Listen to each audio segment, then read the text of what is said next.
www.hazratfirozmemon.org بسم اللہ الرحمن الرحیم نحمده ونصلی علی رسوله الکریم اعوذ باللہ من الشیطان الرجیم بسم اللہ الرحمن الرحیم ویل للمطففین الذین اذا اکتالوا علی الناس یستوفون وَإِذَا قَالُوهُمْ أَوْ وَزَنُوهُمْ يُخْسِرُونَ صدق اللہ العظیم۔ ترجمہ: بڑی خرابی ہے ناپ تول میں کمی کرنے والوں کی، جن کا حال یہ کہ جب وہ لوگوں سے خود کوئی چیز ناپ کر لیتے ہیں تو پوری پوری لیتے ہیں، اور جب وہ کسی کو ناپ کر یا تول کر دیتے ہیں تو گھٹا کر دیتے ہیں۔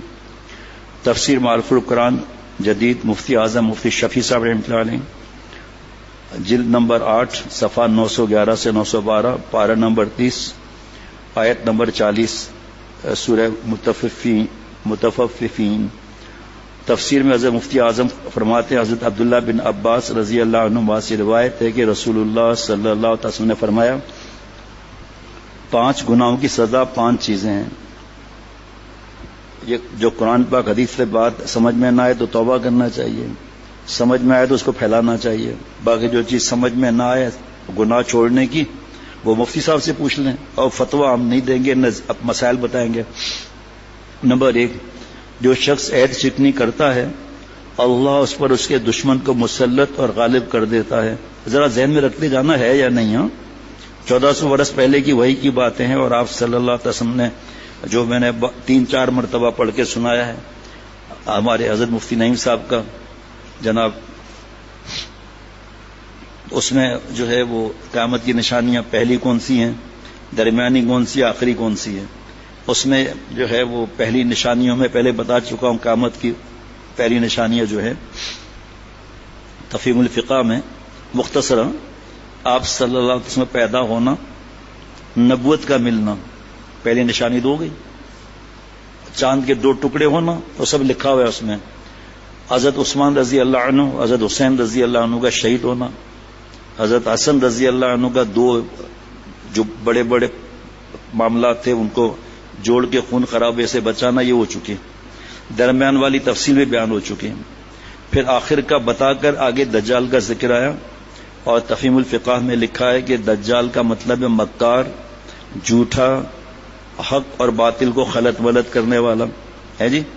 اور لکھا آج بھی جو ان باتوں میں مبتلا ہے اس کو دجال کہہ سکتے ہیں۔ اصل دجال کی یہ نشانی اور بعد میں آئے گا، اس کو آپ موبائل سے ملا لیں، جس کو 4-5 مرتبہ موبائل سے ملا چکا ہوں کہ مکار بھی ہے، جھوٹا بھی ہے، اور قرآن پاک حدیث پاک کو خلط ملط کرنے والا بھی ہے۔ ٹھیک ہے، تفصیل کے موقع نہیں اس وقت، دوبارہ سن لیں ایسا ہے یا نہیں ہے، ہر ایک کو اللہ نے سمجھ دی ہے۔ جو شخص عہد شکنی کرتا ہے اللہ اس پر اس کے دشمن کو مسلط اور غالب کر دیتا ہے۔ یہود و نصارہ اور ہندو ہم پر غالب ہے یا نہیں ہے، بس آگے سمجھ لیں۔ نمبر 2، جو قوم اللہ کے قانون کو چھوڑ کر دوسرے قوانین پر فیصلہ کرتے ہیں ان میں فقر اور احتیاج عام ہو جاتا ہے۔ ہمارے پاس کس کے قانون چل رہے ہیں جی؟ برٹش کے، یہود و نصارہ کے۔ ابھی کوئی سوسائٹی تھی، اس میں کچھ ظلم وغیرہ ہوئے تو انہوں نے آ کر مشورہ کیا تو بائیلاز دکھائے تو 1924 کے، اور وہ آج چل رہے ہیں امپلیمنٹ 1924، 100 سال سے اوپر۔ سنیں آپ، عجیب بات ہے، اب وہ امپلیمنٹ تو نہیں ہو سکتے آج کل کے دور میں، رشوت حرام۔ ایک ایک بات پر جو ہے وہ بہت زیادہ تفصیل ہے۔ نمبر 3، جس قوم میں بے حیائی اور زنا عام ہو جائے اس پر اللہ تعالیٰ تعاون اور دوسرے وبائی امراض مسلط کر دیتا ہے۔ تعاون کس کو کہتے ہیں؟ اس وقت تعاون تھا، آج کورونا ہے، ڈینگی ہے، بلڈ کینسر ہے، اور حدیث پاک الگ ہے کہ گناہوں کی وجہ سے نہیں، بے حیائی کی وجہ سے ایسے بیماریاں آئیں گی تمہارے پچھلوں نے نہیں سنی ہوں گی۔ بار بار بتاتا ہوں، بابا نے نہیں سنا تھا کورونا کو، والدہ نے ڈینگی نہیں سنا تھا، دادا نے۔ اب ہر بات پہ سب باتیں تو نہیں بتا سکتا آدمی، جس کو غرض ہو وہ۔ میں تو اکیلا نہیں ہوں، میں تو اللہ والوں کو غلام ہوں۔ مفتی اعظم سے پوچھے، اس وقت ان کے جو فی الحال مقرر نہیں ہوئے یا کوئی بھی ہے ان سے پوچھیں۔ آج کل تو آسان ہے، فتوے کو بٹن دبایا سیدھا ای میل ہو گیا، آسان ہے نا، لیکن ہمیں خود پتا ہے کہ ہم کیا صحیح ہے کیا غلط ہے۔ اب اس پر کیسے بیان کروں میں بے حیائی اس پر۔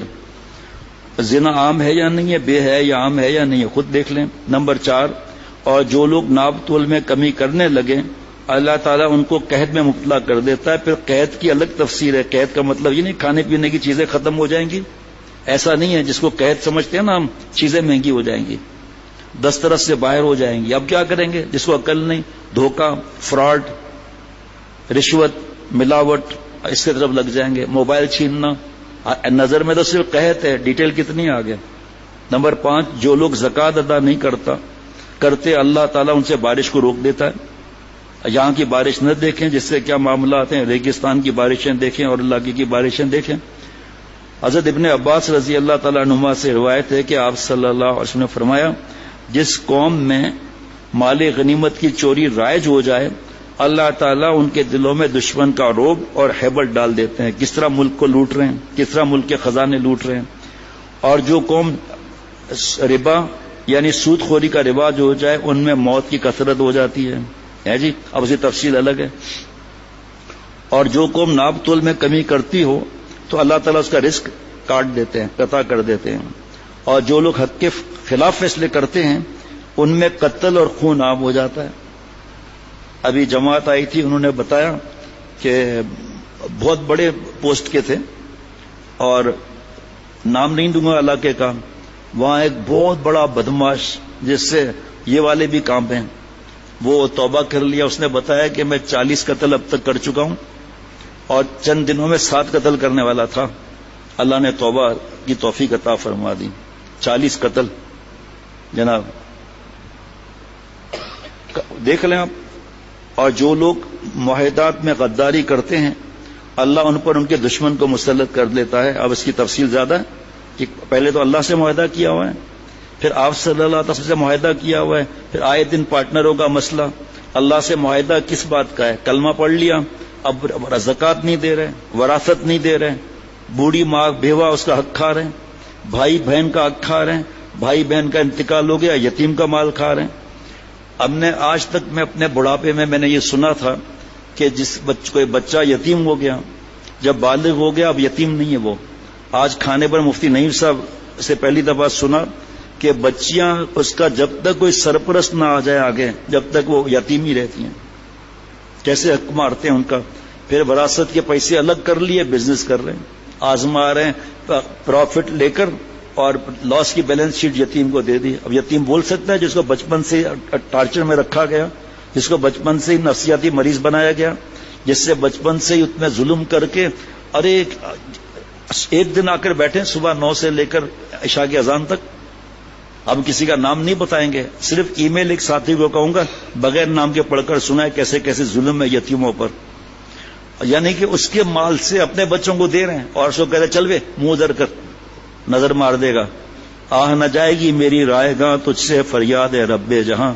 الحمدللہ آنکھوں کی ٹھنڈک بیٹے مفتی فرحان نے یتیموں پر بیان کیا ہے درس قرآن سے کہ کیسے ظلم کیے جاتے ہیں، کیسے ان کو چکر دے کر بیٹی سے شادی کرا کر شاید پیسے لے لیتے ہیں، کیسے یتیموں کی خواہشات کو مارتے ہیں، کیسے کہتے ہیں کہ آپ کا پلاٹ آگے ہے اس کے میں پیسے زیادہ دیتا ہوں، آپ کے 200 ایکڑ پیچھے ہیں وہ آپ لے لیں، آپ کو سستے دے رہا ہوں۔ پورے لکھے ہوئے فراڈ کس طرح ہے۔ اور صحابہ رضوان اللہ علیہم مجمعین تمنا کرتے تھے یتیم ہمیں ملیں تو ان کی پرورش کرے، اتنا ثواب ہے۔ یتیم کو قرآن پاک تک نہیں سکھاتے، اس کو دبا کے رکھتے ہیں، مینٹلی ٹارچر کرتے ہیں، وہ بول نہ سکے۔ اب بڑا بھی ہو جائے تو کیا ہے، اور گھر کے اندر جن کو سمجھ ہے وہ بول نہیں سکتے، ظالم کا ساتھ دے رہے ہیں۔ اس کے بارے میں قرآن پاک میں کیا وعید ہے جو ظالم کا ساتھ دے؟ چونکہ یتیم کے مالے پر خود بھی بڑی ایجوکیشن حاصل کر رہے ہیں، سیلف فنانسنگ اسکیم میں 60 لاکھ یتیم سے بھر رہے ہیں، جائیداد ملی ہوئی ہے۔ www.hazratfirozmemon.org